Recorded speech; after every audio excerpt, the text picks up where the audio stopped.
Halo semua, ketemu lagi dengan aku Rangga di channel Fun Coding 22. Di video kali ini aku ingin sharing ke kalian tentang tools yang kugunakan. Plus sesi kali ini itu kita akan membahas tipe data, yaitu tipe data yang pertama yang akan kita bahas yaitu adalah integer ya.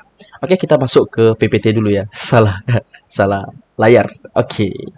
Di sini tuh kita tools yang akan kita gunakan yaitu IDEA Community ya untuk sesi-sesi sharing kita ke depannya. Kita menggunakan IDEA Community. Tapi di sini juga ada beberapa tools yang udah pernah aku gunakan dan rekomendasi ya untuk kalian coba-coba gitu. Yaitu ada NetBeans, Visual Studio Code dan Spring Boot Editor. Kalau di NetBeans sendiri di sini itu kalau nggak salah kita juga bisa membuat suatu program aplikasi desktop ya, di mana aplikasi desktop ini itu dia itu dipermudah dengan kita juga bisa mendesain suatu tampilan secara GUI langsung tampilannya gitu, tanpa harus ngoding. Dan mungkin ngodingnya baru masuk pada saat kita ingin membuat suatu fungsi di mana button ini ditekan menjadi fungsi seperti apa dan lain-lain. Baru ada codingnya ya. Setauku seperti itu, cuman kalau salah mohon dikoreksi aja nanti di kolom komentar. Dan di sini juga ada Visual Studio Code, di mana ini adalah editor yang paling sering kulihat dari teman-temanku sesama programmer, yaitu Java pemrograman PHP dan JavaScript juga sering menggunakan Visual Studio Code ini. Dimana dia ini tuh jauh lebih ringan ya mungkin dari editor-editor lain, dia itu jauh lebih ringan. Dan juga mungkin kalau kita pingin ngoding di Visual Studio Code, contohnya Java, kita tuh harus menginstal plugin-plugin pendukung ya, supaya kita itu jauh lebih mudah untuk melakukan program ya, membuat suatu program di situ gitu. Karena dia akan dikasih bantuan-bantuan support-support yang memang mungkin kalau misalnya terjadi error, dia akan langsung kasih tahu sebelum kita menjalankannya ya. Seperti itu. Oke, untuk Spring Boot Editor di sini itu aku gunakan untuk pekerjaan ya, untuk membuat respon API gitu. Nah, ini itu masuk ke sesi menengah di mana nanti mungkin kita akan pelajari juga bareng-bareng, dan aku juga belum terlalu ahli kok di Spring Boot ini. Jadi sekalian aku belajar dan juga aku sharing ke kalian, mungkin kalian juga bisa bantu-bantu gitu ya.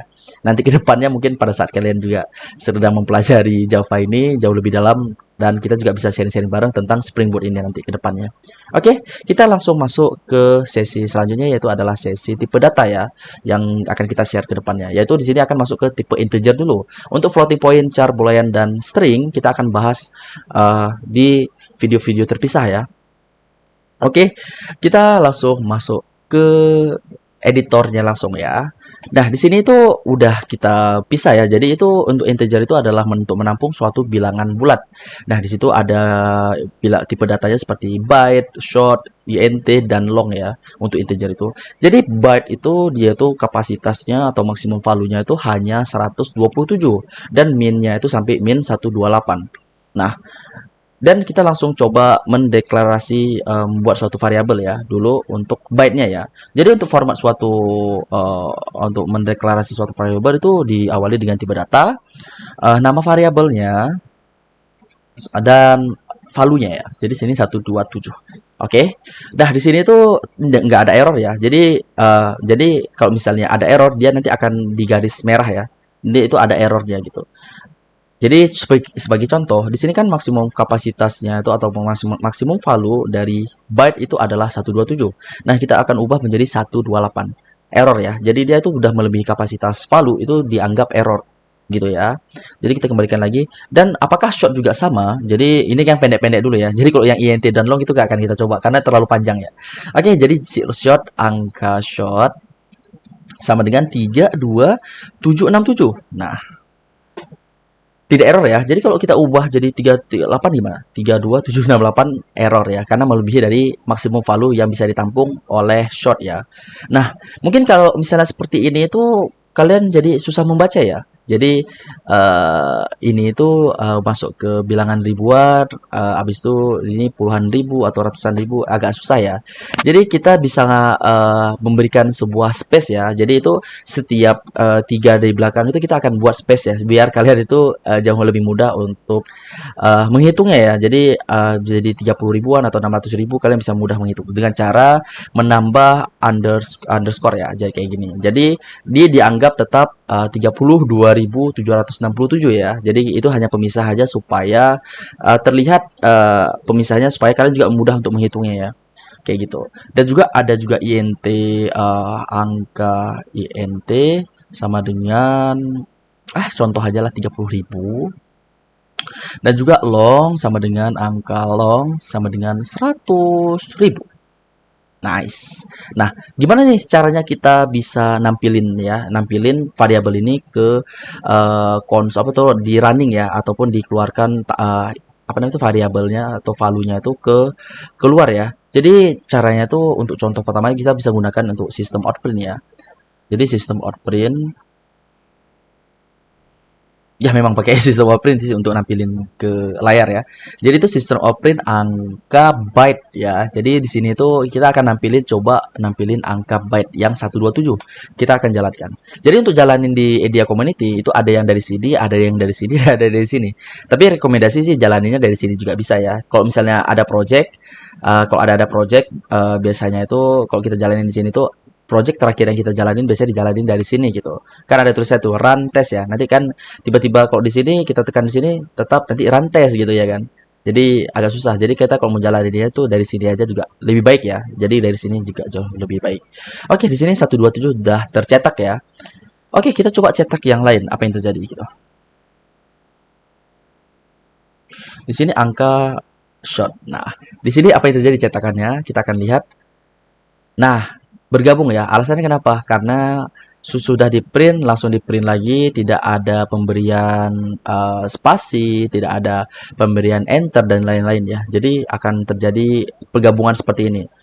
Padahal ini terpisah ya, 127 dan 327 ini terpisah. Jadi gimana cara kita menampilkan di situ itu dengan hasil yang terpisah. Kita juga bisa dengan cara yang enggak apa ya itu, yang enggak ribet ya. Caranya kayak gini. Ini udah kita kasih spasi ke sebelah kanannya. Ini cara yang lebih mudah. Nah, cara yang lebih mudah lagi gimana? Kalian pingin memisahkan ya, bisa dengan cara nambah ln di ujungnya. Ini ln di ujungnya juga bisa ya. Jadi ini tuh kayak seperti sudah mencetak, dia akan mengenternya gitu. Sesudah dicetak akan tekan enter. Seperti itu ya. Nah, 127 terenter, 32767 terenter. Ini udah terenter lagi. Jadi kalau misalnya kita di sini kita buat sistem outprint lagi, dia itu sudah ada enter-enterannya gitu. Oke, kita coba copy dan kita tampilin semuanya ya. Short dan long. Oke, kita tampilkan. Dan hasilnya ya seperti ini. Seperti ini ya. Jadi untuk apa namanya itu integer itu adalah untuk menampung bilangan bulat ya. Jadi nanti ada juga floating point di mana itu akan menampung untuk bilangan-bilangan pecahan gitu. Jadi ada perbedaannya untuk tipe-tipe data untuk yang kita gunakan gitu. Oke. Jadi setelah ini pingin coba apa lagi nih? Ya bisa kita coba seperti kalau apa yang terjadi kalau misalnya di sistem outprint ini kita menaruh angka byte dan angka short di tempat yang sama. Plus angka short. Nah, apa yang terjadi? Kita langsung jalanin aja biar kita bisa langsung lihat hasilnya ya. Ini yang terjadi. Jadi dia itu akan ditambahkan ya. Jadi suatu bilangan bulat ditambah bilangan bulat akan menghasilkan nilai ya. Nanti mungkin kita akan coba juga nanti di bilangan pecahan, kita akan menggabungkan bilangan bulat dengan bilangan pecahan, apa yang terjadi? Seharusnya bisa ya. Nah, seperti itu ya. Jadi juga ini kalian juga harus sering-sering latihan, sering-sering kalian coba-coba. Karena kalau programming itu semakin banyak error, semakin banyak yang harus kalian pelajari. Gitu ya. Jadi kalau kalian lagi masa-masa belajar, sebaiknya kalian tuh mencari error, bukan mencari bisanya gitu. Kalian harus memperbanyak errornya dulu, mencari banyak error dan kalian cari masalahnya dan kalian atasi masalahnya. Nanti ke depannya pada saat kalian sudah masuk ke dunia kerja nanti kalian juga akan tahu bahwa kegagalan yang udah kalian lalui itu akan membuahkan hasil yang jauh lebih baik pada saat kalian bekerja nanti ke depannya. Seperti itu ya. Oke, mungkin sekian dari video kali ini. Jadi kalau misalnya bermanfaat jangan lupa di subscribe dan juga nyalakan notifikasinya sekaligus di sharing ke teman-teman lainnya supaya channel ini itu jauh lebih maju juga ke depannya dan juga kami juga makin semangat, semakin banyak orang yang ngelihat, semakin banyak orang yang sharing-sharing juga kan membuat kita juga senang dan makin dan ke depannya juga akan update video jauh lebih sering lagi ya. Dan juga mungkin kalau misalnya kalian ada pertanyaan-pertanyaan tentang pembahasan kita kali ini yaitu integer, kalian juga akan bisa tanyakan di kolom komentar di video ini ya. Kayak gitu ya.